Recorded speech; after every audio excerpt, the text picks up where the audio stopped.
5 amalan tradisi masyarakat Hindu purba yang sangat unik.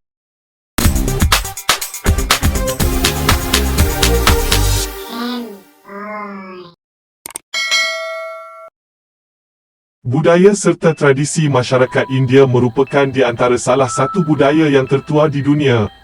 Majoriti penduduk di India menganuti agama Hindu dan ianya merupakan antara agama tertua dunia yang masih wujud. Seperti kebanyakan agama, Hindu juga mempunyai beberapa upacara dan kepercayaan. Sesetengah daripada upacara ini telah wujud selama ribuan tahun lamanya. Ada beberapa upacara Hindu ini yang kelihatan pelik dan sukar dipercayai. Berikut adalah senarai beberapa upacara dan kepercayaan agama Hindu yang jarang kita dengar.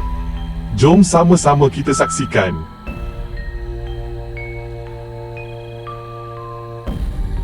Nombor 5. Mencampak bayi. Upacara yang diadakan setiap tahun ini sudah pun berlangsung 700 tahun lamanya. Di Baba Umar Dargah, Solapur, India, bayi dilambung atau dicampak 15 meter hingga 30 meter tinggi dan disambut menggunakan kain atau cadar yang dipegang oleh orang ramai. Ia dianggap akan memberikan kesihatan dan tuah yang baik kepada bayi itu. Malah, amalan ini juga dilakukan oleh sesetengah minoriti Muslim di sana. Di negeri Maharashtra, upacara yang sama diadakan di menara sebuah kuil di sebuah kampung yang dikenali sebagai Haranga. Bayi yang ketakutan ketika dicampak selalunya akan menjerit atau menangis. Di sebalik trauma yang dialami bayi itu, para peserta yang terlibat menegaskan ia dilakukan atas tuntutan agama.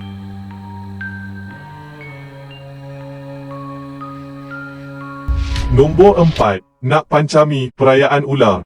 Ritual ini bermula sejak dari zaman Mahabharata, iaitu kisah epik India lagi.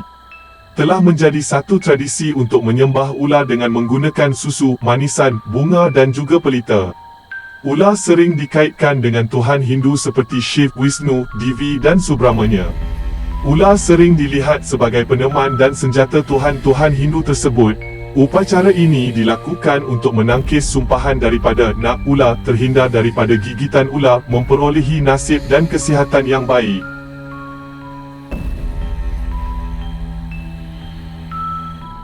Nombor 3. Berjalan atas bara api.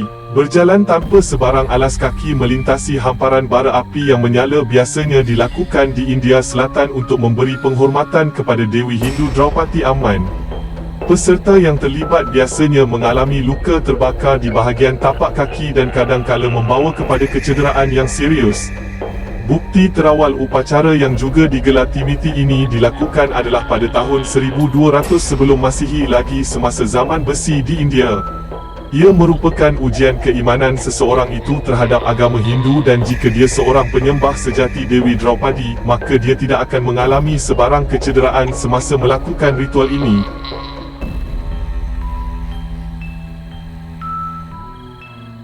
Nombor 2. Perkahwinan haiwan. Di beberapa tempat tertentu kawasan perkampungan di India, terdapat satu kepercayaan aneh di mana penganut akan berkahwin dengan haiwan sebagai sesembahan kepada Tuhan Hujan untuk menurunkan hujan. Biasanya mereka akan berkahwin dengan katak, keldai, anjing atau kambing. Perkahwinan haiwan ini biasanya diadakan secara besar-besaran dan disusuli dengan jamuan makan. Gadis yang berkahwin dengan haiwan juga dikatakan terhindar daripada diganggu semangat jahat. Biasanya, berita mengenai perkahwinan haiwan ini akan dimuatkan dalam akhbar-akhbar tempatan.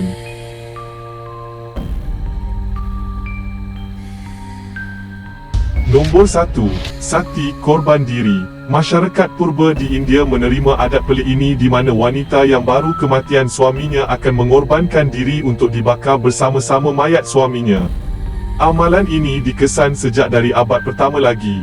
Dalam sesetengah etnik, para janda yang bersetuju melakukannya akan diberi penghormatan dan sekiranya menolak, dia akan dipinggirkan masyarakat. Teori di sebalik amalan sati ini adalah untuk mengelakkan isteri dari meracun suami mereka yang kaya bagi mendapatkan hartanya.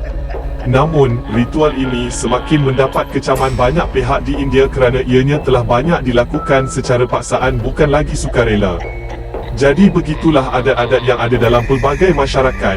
Semoga bertemu lagi di next video.